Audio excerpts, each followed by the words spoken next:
देखिए last turn पे हम लोग ने ये डिस्कस किया था कि अगर हम molar conductance of an electrolyte versus root C, root of concentration का एक कर्व प्लॉट करें तो स्ट्रॉन्ग इलेक्ट्रोलाइट के लिए ये कर्व एक स्ट्रेट लाइन आता है, और उस स्ट्रेट लाइन को अगर हम आगे प्लॉट करें, कुछ आगे बढ़ाएं, तो वो मोलर कंडक्टेंस एक्सिस को कहीं पर जाकर कट कर लेगा। जहां वो कट करेगा वहां पर हम मोलर कंडक्टेंस की वैल्यू को फाइंड कर लेंगे, तो वो molar conductance of electrolyte at zero concentration हमें मिल जाएगा, यानी limiting molar conductance strong electrolyte का मिल जाता है ग्राफिकली। वीक इलेक्ट्रोलाइट का लिमिटिंग मोलर कंडक्टेंस हम ग्राफिकली ऑब्टेन नहीं कर पाते हैं, क्योंकि कर्व जीरो कॉन्सेंट्रेशन के नियर जब जाएगा तो कर्व पैरेलल हो जाता है मोलर कंडक्टेंस एक्सिस के, और ये कहीं पर भी मोलर कंडक्टेंस एक्सिस को कट नहीं करता है। तो हमें जीरो कॉन्सेंट्रेशन पे मोलर कंडक्टेंस की वैल्यू यानी कि लिमिटिंग मोलर कंडक्टेंस हमें नहीं पता चलता। ये एक प्रॉब्लम है। कोलरॉस लॉ इसी का सॉल्यूशन है। कोलरॉस लॉ में हम किसी वीक इलेक्ट्रोलाइट के लिमिटिंग मोलर कंडक्टेंस को फाइंड कर सकते हैं, जिसको हम ग्राफिकली नहीं ऑब्टेन कर पा रहे थे। एक ऑल्टरनेट मेथड है हमारे पास कोलरॉस लॉ, जिसके थ्रू हम किसी भी वीक इलेक्ट्रोलाइट के लिमिटिंग मोलर कंडक्टेंस को फाइंड कर सकते हैं with the help of limiting molar conductance of some strong electrolyte. कुछ स्ट्रॉन्ग इलेक्ट्रोलाइट्स के अगर हमें लिमिटिंग मोलर कंडक्टेंस मालूम हो तो उनकी हेल्प से हम किसी वीक इलेक्ट्रोलाइट के लिमिटिंग मोलर कंडक्टेंस को फाइंड कर सकते हैं। यही कोलरॉस लॉ का मेन एप्लीकेशन है। अब जरा देखिए, पहले कोलरॉस लॉ क्या है वो समझते हैं। कोलरॉस law, each ion makes a definite contribution to the total molar conductivity of an electrolyte at infinite dilution, irrespective of the nature of the ion of the electrolyte। इसका क्या मतलब है? जब हम इनफाइनाइट डाइल्यूशन पे किसी इलेक्ट्रोलाइट के molar conductance की बात करेंगे, यानी कि limiting molar conductance, infinite dilution यहाँ पर एक टर्म आ रहा है, तो इनफाइनाइट डाइल्यूशन पे जब आप कोई चीज फाइंड करेंगे, इट मींस कि आप लिमिटिंग मोलर कंडक्टेंस की बात कर रहे हैं। किसी भी इलेक्ट्रोलाइट का कंडक्टेंस किसकी वजह से है? किसी भी इलेक्ट्रोलाइट का जो कंडक्टेंस है, जो इलेक्ट्रिसिटी कंडक्ट कर रहा है, वो किसकी वजह से कर रहा है? आयंस। आयंस की। तो किसी भी इलेक्ट्रोलाइट का जो लिमिटिंग मोलर कंडक्टेंस है, उसमें उसके आयंस का ही तो कंट्रीब्यूशन होगा। NaCl का मोलर कंडक्टेंस Na+ और Cl- आयंस की वजह से ही तो है। तो कोलरॉस लॉ ये कहते हैं कि किसी भी आयन का किसी भी इलेक्ट्रोलाइट के लिमिटिंग मोलर कंडक्टेंस में उसके आयंस का एक पर्टिकुलर कंट्रीब्यूशन होता है, डेफिनेट कंट्रीब्यूशन होता है हर आयन का, और वो इररिस्पेक्टिव है उसके साथ उसका काउंटर आयन क्या है, उससे उसको कोई मतलब नहीं होता। मतलब समझिएगा, आपने एक टीम बनाई या किसी टीम में दो मेंबर है A और B, तो जो टीम का टोटल स्कोर होगा उसमें कुछ शेयर A का होगा और कुछ शेयर B का होगा। दोनों का शेयर अगर हम मिला लें, दोनों का कंट्रीब्यूशन मिला लें, तो ये पूरी टीम का स्कोर होगा, है ना। ऐसे ही किसी भी इलेक्ट्रोलाइट का जो मोलर कंडक्टेंस होता है, लिमिटिंग मोलर कंडक्टेंस, वो उसके आयंस के लिमिटिंग आयनिक कंडक्टेंसेस का सम होता है बेसिकली। एग्जांपल, सपोज आपके पास एक इलेक्ट्रोलाइट है NaCl।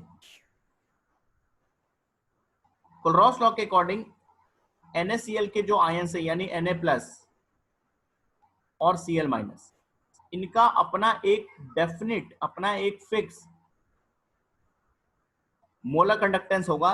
इनफाइनाइट डाइल्यूशन पे इनका एक particular share, particular contribution, particular या एक डेफिनिट मोलर कंडक्टेंस होगा इनफाइनाइट डाइल्यूशन पे, Na+ का भी और Cl- का भी।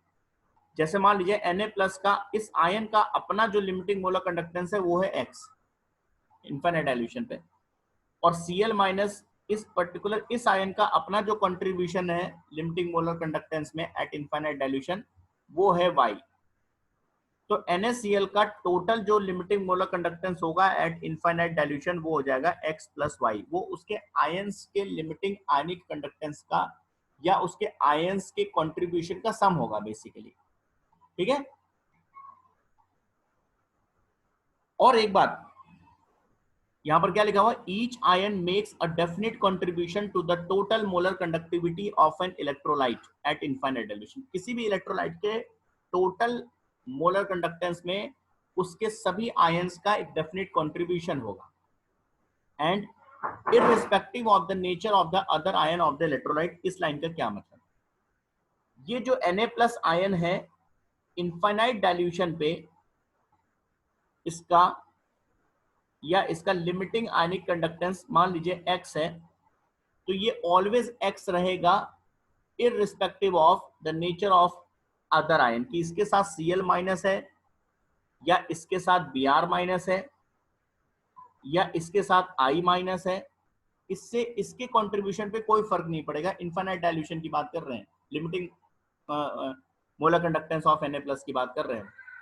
Na+ का लिमिटिंग मोलर कंडक्टेंस अगर एक केस में x है NaCl के केस में, तो सॉलिड हम NaBr लें या NaI लें या सोडियम सल्फेट लें या सोडियम कार्बोनेट लें या सोडियम नाइट्रेट लें, किसी भी इलेक्ट्रोलाइट में Na+ का जो कंट्रीब्यूशन होगा, लिमिटिंग आयनिक कंडक्टेंस जो होगा वो x ही रहेगा, वो काउंटर आयन के नेचर पर डिपेंड नहीं करता। मतलब ये नहीं होगा कि Cl- आयन के साथ Na+ है तो उसका लिमिटिंग आयनिक कंडक्टेंस x है, या वो सॉलिड के या इलेक्ट्रोलाइट के लिमिटिंग मोलर कंडक्टेंस में x कंट्रीब्यूट करेगा, और NaBr में जब वो Br- के साथ है तो वो कोई और कंट्रीब्यूशन करेगा limiting molar conductance of electrolyte में। ऐसा नहीं है।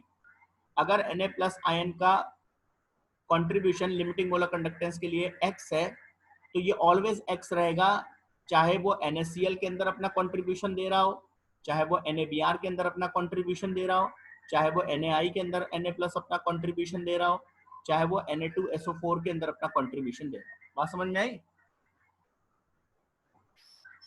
मतलब कि काउंटर आयन पे किसी आयन की परफॉर्मेंस नहीं डिपेंड करती कि हम NaCl के अंदर होंगे तो ज्यादा कंडक्टेंस शो करेंगे और NaBr के में Br- के साथ होंगे तो हमारा कंडक्टेंस कम होगा। ऐसा नहीं होता। किसी भी आयन का जो अपना जो उस आयन का जो लिमिटिंग आयनिक कंडक्टेंस है वो फिक्स होता है और वो अपने काउंटर आयन के नेचर पर डिपेंड नहीं करता। इसका एक एग्जाम्पल और समझिए। मान लीजिए Br- का यहाँ पर कॉन्ट्रीब्यूशन होता है या लिमिटिंग आयनिक कंडक्टेंस है इनफाइनाइट डाइल्यूशन पे Z। इसका मान लेते हैं I- का है स्मॉल a। ठीक है, तो जब आप NaCl सॉलिड के लिमिटिंग आयनिक कंडक्टेंस की बात करेंगे तो आपको Na+ और Cl- के लिमिटिंग आयनिक कंडक्टेंस को ऐड करना पड़ेगा, यानी x+y।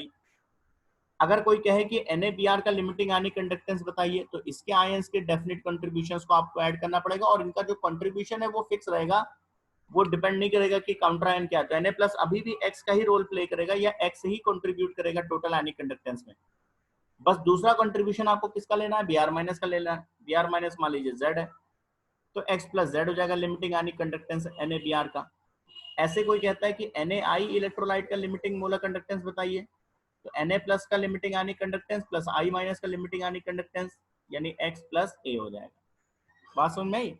लेकिन आप एक चीज देखिए कि Na+ का जो लिमिटिंग आयनिक कंडक्टेंस है या किसी इलेक्ट्रोलाइट के लिमिटिंग मोलर कंडक्टेंस में जो Na+ का कंट्रीब्यूशन है वो एक डेफिनेट है, वो x है ऑलवेज। वो इस बात पे चेंज नहीं हो रहा है कि काउंटर आयन क्या है। क्लियर? बोलो। ऐसे यहाँ पर Cl- आयन का लिमिटिंग आयनिक कंडक्टेंस कितना है? Cl- आयन का y। तो NaCl के अंदर भी Cl- आयन लिमिटिंग आयनिक कंडक्ट, टोटल जो लिमिटिंग मोलर कंडक्टेंस है इलेक्ट्रोलाइट का उसमें y कंट्रीब्यूट कर रहा है। अगर इसकी जगह KCl सॉलिड होता, KCl पोटेशियम क्लोराइड, तो भी Cl- कितना कंट्रीब्यूट करता लिमिटिंग मोलर कंडक्टेंस में? y। इसकी जगह अगर LiCl होता, लिथियम क्लोराइड, तो भी Cl- का कंट्रीब्यूशन कितना होता limiting molar conductance of electrolyte में? y ही होता। बात समझ में है कि नहीं? क्लियर हो गया पूरा? देखिए दो चीजें। पहली बात, किसी भी इलेक्ट्रोलाइट का जो लिमिटिंग मोलर कंडक्टेंस है वो उसके आयंस के लिमिटिंग आयनिक कंडक्टेंसेस का ही सम होता है। इलेक्ट्रोलाइट कोई अपना कंडक्टेंस उसका कुछ नहीं, उसके आयंस का जो कंडक्टेंस है वही इलेक्ट्रोलाइट का कंडक्टेंस है, और उसके जो आयंस का कंडक्टेंस है लिमिटिंग आयनिक कंडक्टेंस वो फिक्स होता है।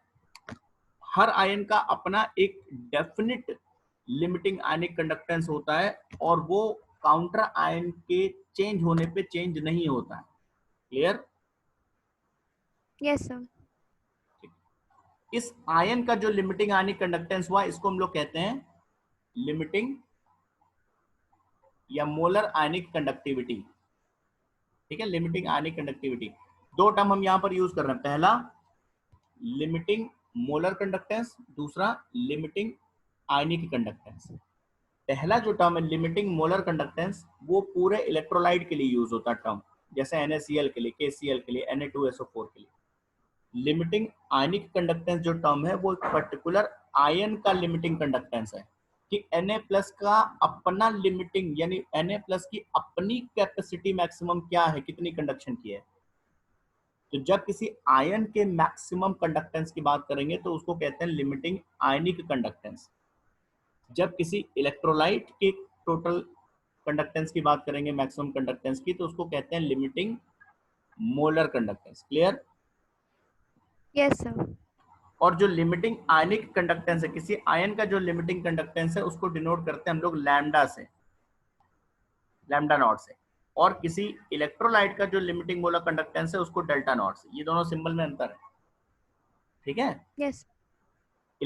ओवरऑल इलेक्ट्रोलाइट के लिमिटिंग मोलर कंडक्टेंस या मोलर कंडक्टेंस के लिए डेल्टा है, किसी आयन के अपने एक पर्टिकुलर आयन के कंडक्टेंस के लिए लैम्डा है।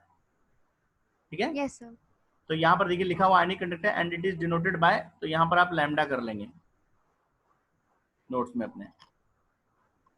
क्लियर? Yes, sir. अब कोलरॉस लॉ का एक और स्टेटमेंट देखिए, दूसरा स्टेटमेंट ये है, the limiting molar conductivity of an electrolyte is the sum of limiting ionic conductivities of cations and anions, each multiplied with the number of ions present in one formula unit of the electrolyte। ये कोलरॉस का second statement है। चाहे आप ये लिखो चाहे ये लिखो, एक ही बात है। वैसे ये ज्यादा इंपॉर्टेंट है, ये मैं रेड कर दे रहा हूँ, ये ज्यादा इंपॉर्टेंट है। अगर कोलरॉस लॉ लिख रहा हो तो ये आप लिख सकते हो। इसका मतलब क्या हुआ, वही बात जो हम कह रहे हैं कि किसी भी इलेक्ट्रोलाइट का जो लिमिटिंग मोलर कंडक्टेंस है वो उस इलेक्ट्रोलाइट के अंदर कितने आयंस हैं, एक उसके मॉलिक्यूल के अंदर, एक फॉर्मूला यूनिट के अंदर कितने आयंस हैं, उन आयंस के लिमिटिंग आयनिक कंडक्टिविटीज का सम होगा। एग्जांपल, और यहां पर लिखा हुआ each multiplied with the number of ions present in one formula unit. इसका मतलब समझाता हूं। जैसे यहां पर देखिए, तो यहां पर आप देखिए पहला इलेक्ट्रोलाइट क्या है, एसिटिक एसिड। एसिटिक एसिड के आयंस कौन कौन से हैं? Acetate ion or hydrogen. So according to Kohlrausch law, limiting molar conductance of acetic acid will be sum of limiting ionic conductance of acetate ion and limiting ionic conductance of H plus ion. H plus ion। ठीक है? Yes, sir. ठीक है? ऐसे ही HCl का limiting molar conductance equal होगा limiting ionic conductance of H plus ion and Cl and minus limiting ion. Ionic conductance of. Cl minus ion. और एक बात ध्यान समझिएगा, ये जो लिमिटिंग आयनिक कंडक्टेंस यहाँ पर है H प्लस का, और जो लिमिटिंग आयनिक कंडक्टेंस यहाँ पर है H प्लस का, ये दोनों वैल्यूज Same होंगे. डेफिनेट है, मतलब सेम है। बस अंतर क्या है, Yes. यहाँ पर H प्लस एसिटेट आयन के साथ है, यहाँ पर H प्लस Cl माइनस के साथ है। लेकिन कोलरॉस लॉ ये कहता है कि किसी भी आयन का अपना जो कंट्रीब्यूशन है वो डेफिनेट होता है। ये नहीं कि Yes, sir. हमारे साथ एसिटेट आयन है तो हम अच्छा परफॉर्म करेंगे और हमारे साथ Cl माइनस आयन है तो हम अपना कंट्रीब्यूशन कम कर देंगे। ठीक है? Yes, sir. Next, formula unit का मतलब क्या है। अब जैसे Na2SO4 है, इसके लिए कोलरॉस लॉ लिखेंगे तो इसका जो लिमिटिंग मोलर कंडक्टेंस होगा, अब Na2SO4 का मतलब इसके आयन में बात करेंगे तो इसका आयन तो Na प्लस है, लेकिन इसके एक Yes. फॉर्मूला यूनिट में Na प्लस के कितने यूनिट्स हैं? 2. तो इससे मल्टीप्लाई करेंगे, यानी 2 into limiting ionic conductance of Na plus. Clear? Yes, sir. Plus दूसरा आयन क्या है इसमें, SO4 2 तो minus. Plus limiting ionic conductance of sulphate ion. Clear?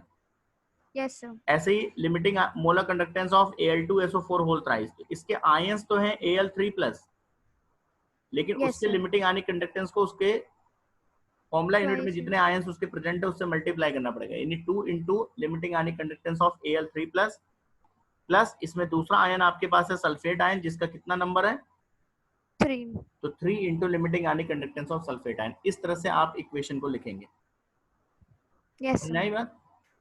Yes, अगर sir. आपको लिमिटिंग मोलर कंडक्टेंस PbBr2 के लिए लिखना है, PbBr2 क्या लिखेंगे equation?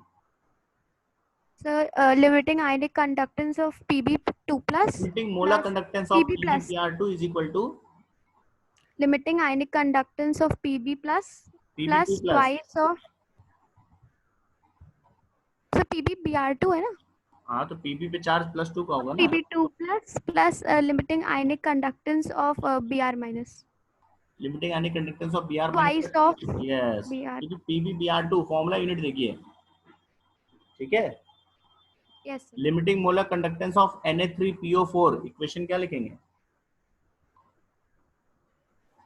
Limiting molar conductance of Na3PO4 is equal to limiting ionic thrice of limiting ionic conductance of Na plus plus limiting ionic conductance of PO4 minus PO4 3 minus, PO4 3 minus. Charge भी तो balance करो cation anion का, Yes sir. ठीक है। Yes sir. तो ये आपका कोलरॉस law है। अब इसका एप्लीकेशन आइए, कोलरॉस लॉ बहुत बहुत बढ़िया लॉ है और इसका एप्लीकेशन देखिए।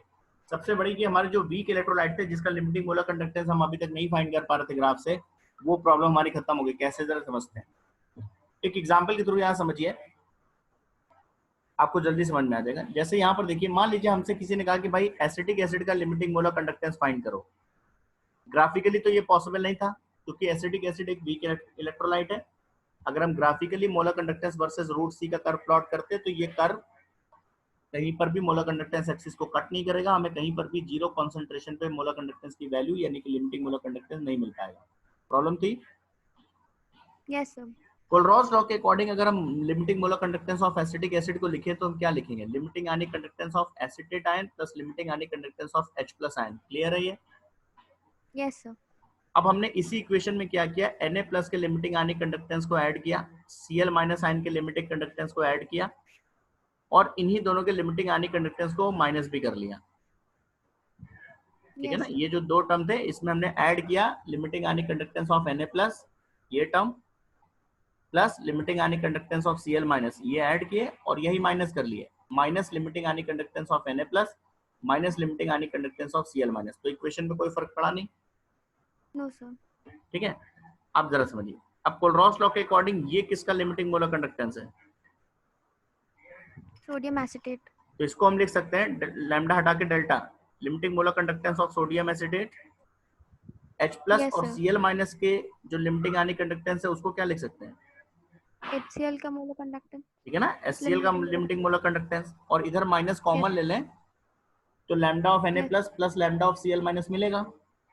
Yes sir. उसको हम लिख सकते हैं limiting molar conductance of NaCl। ठीक है, Yes sir. इसका मतलब limiting molar conductance of acetic acid को इस तरह से हम लिख सकते हैं। Yes sir. अच्छा, सोडियम एसिटेट कैसा इलेक्ट्रोलाइट है, वीक या स्ट्रॉन्ग? So strong. तो इसका मतलब इसका डेल्टा 0 तो आप फाइंड कर सकते हैं ग्राफ से। Yes sir. HCl कैसा इलेक्ट्रोलाइट है? Strong electrolyte. NaCl कैसा इलेक्ट्रोलाइट है? Strong. तो ये तीनों वैल्यूज तो आप इंडिविजुअली ग्राफिकली आप प्लॉट ऑब्टेन कर सकते हैं ना, Yes sir. इनमें तो प्रॉब्लम है नहीं। तो Yes. इन तीनों स्ट्रॉन्ग इलेक्ट्रोलाइट के लिमिटिंग मोलर कंडक्टेंस को ग्राफिकली आप ऑब्टेन कर लेंगे और इन तीनों की हेल्प से इस वीक इलेक्ट्रोलाइट का लिमिटिंग मोलर कंडक्टेंस आप फाइंड कर लेंगे। Yes sir. कोलरॉस लॉ का सबसे बड़ा एप्लीकेशन है किसी वीक इलेक्ट्रोलाइट का लिमिटिंग मोलर कंडक्टेंस फाइंड करना। कैसे? By using limiting molar conductances of some strong electrolytes, क्योंकि स्ट्रॉन्ग Yes, sir. इलेक्ट्रोलाइट्स के लिमिटिंग मोलर कंडक्टेंस को फाइंड करना आपके लिए प्रॉब्लम नहीं है। ठीक है, Yes sir.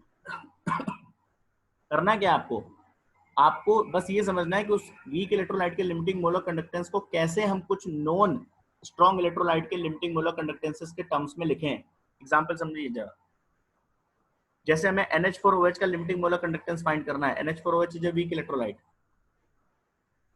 Yes sir. तो हमने अपना दिमाग लगाया इसको कैसे कुछ स्ट्रॉन्ग इलेक्ट्रोलाइट के टर्म्स में लिखा जा सकता है।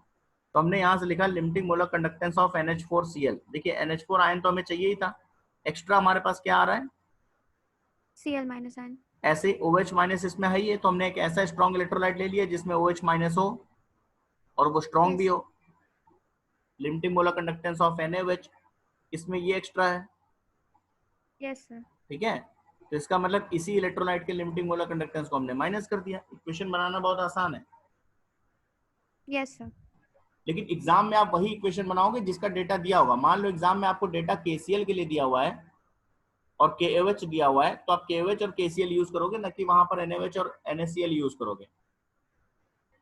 Yes, sir. आपको देखना है कि जो गिवन डेटा है, गिवन इलेक्ट्रोलाइट्स का जो डेटा है, उसके टर्म्स में कैसे हम अपने वीक इलेक्ट्रोलाइट के डेटा को एडजस्ट कर सकते हैं। ठीक है। Yes, sir. दूसरा एग्जांपल sir. देखिए, हमें लिमिटिंग मोलर कंडक्टेंस फाइंड करना है HCN का, हाइड्रोजन साइनाइड का, जो कि एक वीक इलेक्ट्रोलाइट है। तो हम एक ऐसा स्ट्रॉन्ग इलेक्ट्रोलाइट लें जिसमें इसका H+ आयन आ जाए। हमने HCl ले लिया, limiting molar conductance of HCl। एक ऐसा स्ट्रॉन्ग इलेक्ट्रोलाइट ले लें जिसमें इसका एनायन आ जाए, NaCl ले लिया। अब देखेंगे हमने एक्स्ट्रा क्या क्या ले लिया है। हमने एक्स्ट्रा ले लिया Cl और Na, Yes, sir. तो उस लिमिटिंग मोलर कंडक्टेंस को हम माइनस कर देंगे, तो हमारी इक्वेशन भी बैलेंस हो गई और ये तीनों ग्राफिकली हम ऑब्टेन भी कर लेंगे क्योंकि ये तीनों स्ट्रॉन्ग इलेक्ट्रोलाइट्स हैं। Yes, sir. ठीक है। ऐसे मान लीजिए कार्बोनिक एसिड था आपके पास, एक वीक इलेक्ट्रोलाइट, इसके लिमिटिंग मोलर कंडक्टेंस को फाइंड करना है, तो हमने अपना दिमाग लगाया कि इसको किन स्ट्रॉन्ग इलेक्ट्रोलाइट के टर्म्स में लिखा जा सकता है और इसके आयंस भी उसमें आ जाए। अब जैसे यहाँ पर H+ आयन आ रहे हैं 2, तो हमने एक स्ट्रॉन्ग इलेक्ट्रोलाइट ले लिया H2SO4, उसमें H2 आ गया Yes, sir. इसका। ठीक। Yes, sir. फिर हमें कार्बोनेट आयन वाला एक इलेक्ट्रोलाइट लेना है जिसमें कार्बोनेट आयन हो और वो स्ट्रॉन्ग भी हो इलेक्ट्रोलाइट, तो हमने Na2CO3 ले लिया। अब जो चीजें हमारे पास एक्स्ट्रा है, जो आयंस हमने एक्स्ट्रा ले लिए, उस इलेक्ट्रोलाइट के Yes. लिमिटिंग मोलर कंडक्टेंस को माइनस कर दिया हमने। ठीक है। Yes, sir. Yes, sir. समझ में आ गया नहीं? Yes, sir. तो इस तरह से आप किसी भी वीक इलेक्ट्रोलाइट के लिमिटिंग मोलर कंडक्टेंस को कुछ गिवन स्ट्रॉन्ग इलेक्ट्रोलाइट के लिमिटिंग मोलर कंडक्टेंसेस की हेल्प से फाइंड कर सकते हैं, जो ग्राफिकली नहीं आप ऑब्टेन कर पा रहे। ये कोलरॉस लॉ का सबसे बड़ा एप्लीकेशन एंड सबसे important application. Clear? Yes, sir. ठीक है ना, इसे पढ़ लीजिएगा, ये फिल कर लीजिएगा, समझ में आ जाएगा आपको। ये आपको ऐसे ही फिल करना है, Yes. नोट कर लीजिए।